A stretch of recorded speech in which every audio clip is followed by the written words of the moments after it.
I saw this in my inbox this morning, was super excited because it's been something we've privately sort of been hoping happens, or, hoping that this materializes. And that's Cenk Uygur coming on Krystal, Kyle, and Friends.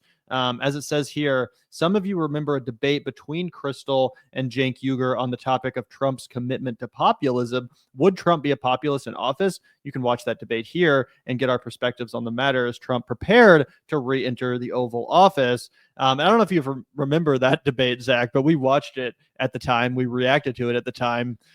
It's aged like fucking milk, bro. It's aged like fucking milk already. So I can't wait for the sequel. Yeah, absolutely. We've talked about how Cenk has been making the rounds. He says he won't engage with Sam Seder, but in my opinion, potentially 1 and 2 right now, best debaters. I mean, Kyle is for sure the biggest facts machine on the left. When I watch Kyle like somebody who plays professional basketball in the NBA but doesn't start would watch Michael Jordan in his prime. You know what I mean? It's like technically we do the same thing for a living, but when I watch that guy, I'm just like, he never fucks up. He never stutters. He always has the point that he wants to make. And if you combine that with Krystal's prowess, when she's always cool, calm, and collective, but she's clinical, she'll, like a technician boxer, just kind of dismantle you, work the body. Then when the head opens up, take a final clobbering shot. And she does it all without getting worked up, without getting triggered, without getting pissed off. It's a lethal duo to go in there. I'd bring Ana if I were him, just to have somebody to take the easy shots off me. Well, hopefully that's the follow-up. I'm really hoping that Ana makes another appearance on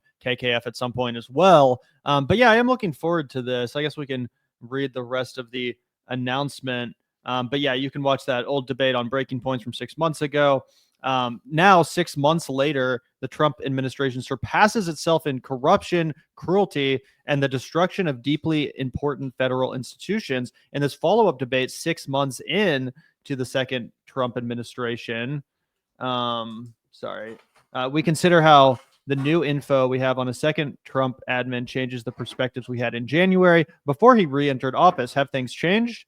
Has Trump met expectations, or have his excesses gone beyond what we once considered imaginable? I think I know the answer to all these questions. I can save you guys the time and let you know what the answer to those questions are.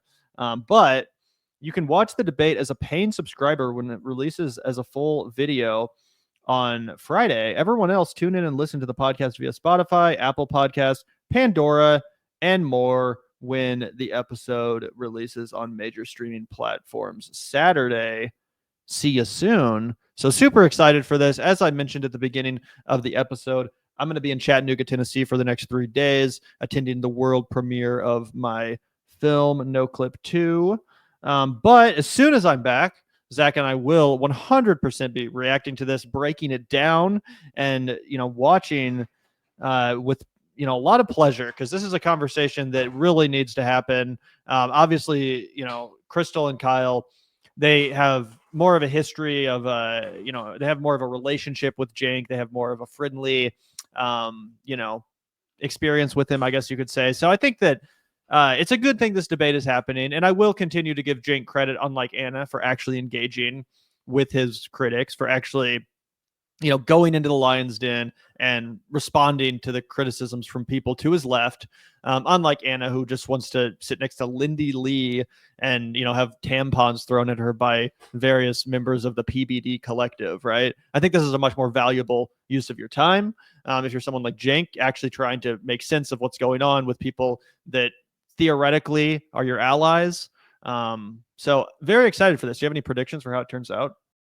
I think that Cenk is going to try and pretend that he was always critical of Donald Trump, and that, he always agreed with everything that they said, but that he was just open to them doing the right thing, where a lot of people on the left were just, they said, no matter what Donald Trump does, it's not going to be any good. And I said, I'm willing to look and see. Maybe they will be sincere in their words. That's all I said. I said, maybe we should try and work with these people. Maybe we should try and come out and do something a little bit different. The left, the woke max left, they hate that. They hate when you get things done, because they just want to complain and go in the streets and be activists, okay? I've always agreed with people like you, Krystal. I've always agreed with people like you, Kyle. It's just the insane, radical max left that sometimes you guys associate with that I can't stand. Yep.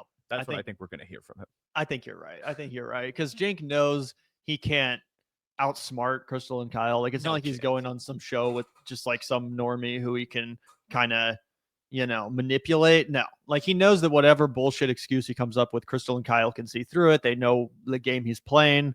So yeah, I think you're probably right. There's going to be a lot of gaslighting of that variety. Hopefully Krystal and Kyle don't just take everything he says at face value. Hopefully they're like, I know that you say that.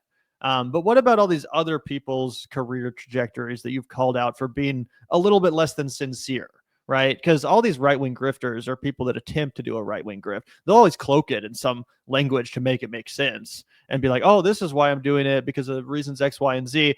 But you have to be honest about the fact that most of them are just bullshitting and they really want the money. They want the audience and the clicks associated with right-wing media.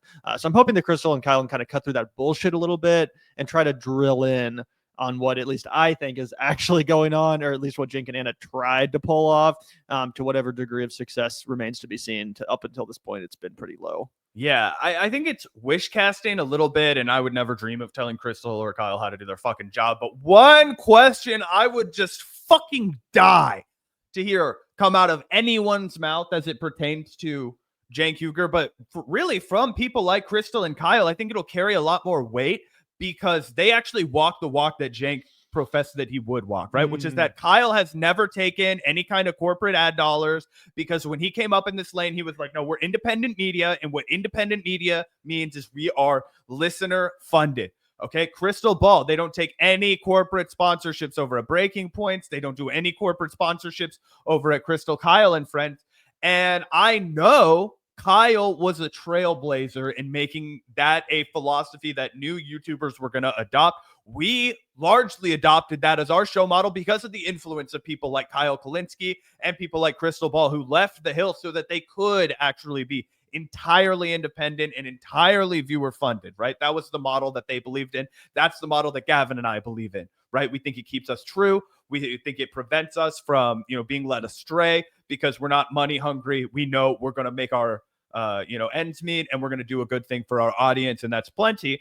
And I think that if they asked him, hey, why did you decide to abandon that principle? Why did you decide, hey, okay, we've done multiple rounds of corporate funding. That's insufficient, right? Okay, we're now going to rename the People's Studio, which you crowdfunded. You got small dollar donations from moms and pops and dads and uncles and all kinds of crazy shit with their $18 and $34 and $52 to keep you independent. You sold that down the river and took money from a Peter Thiel-backed gambling studio that is not legal in the United States, as you then softened on Donald Trump, the candidate that Peter Thiel was funding the fuck out of. So I just think that maybe there's something that needs to be addressed there if we're going to really get to the bottom of his political pivot.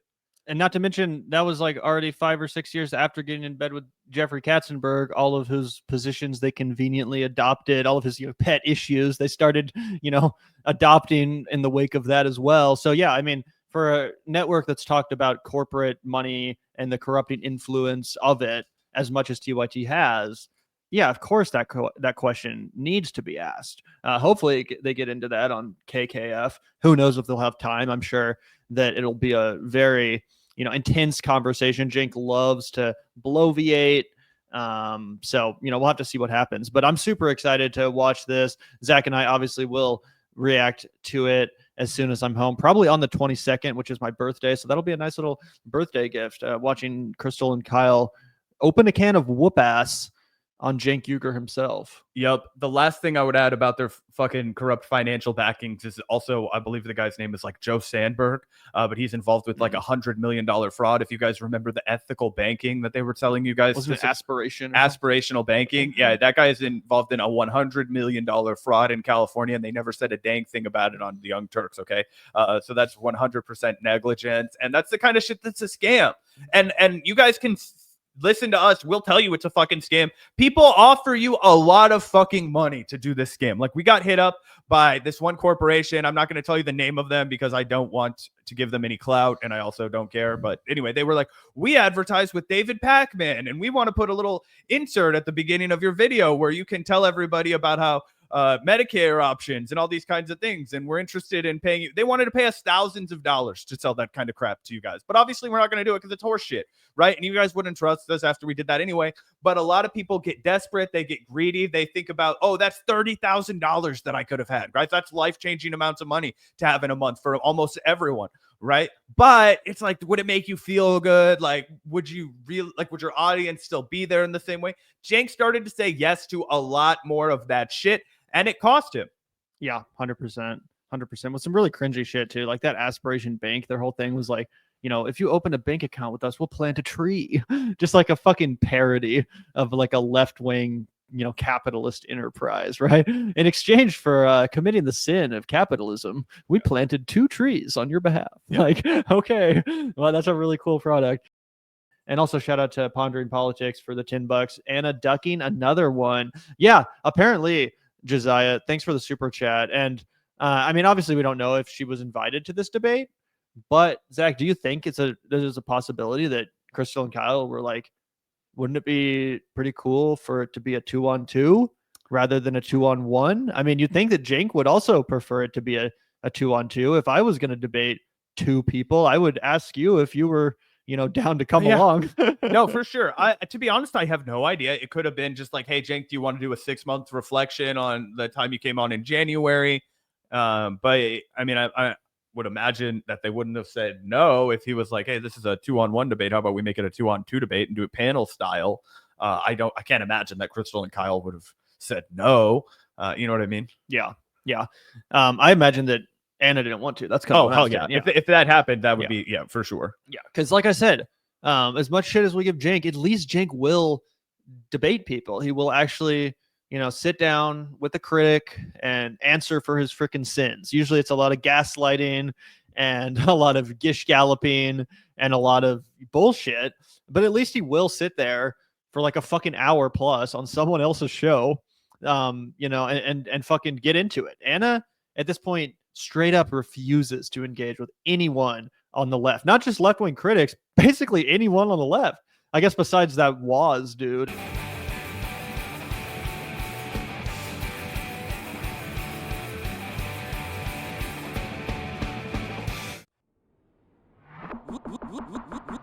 Look out the door if you hear an ambulance.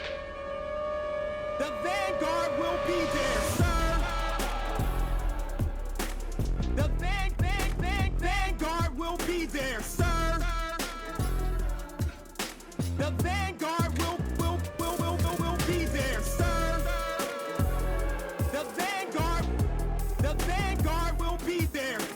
Be there.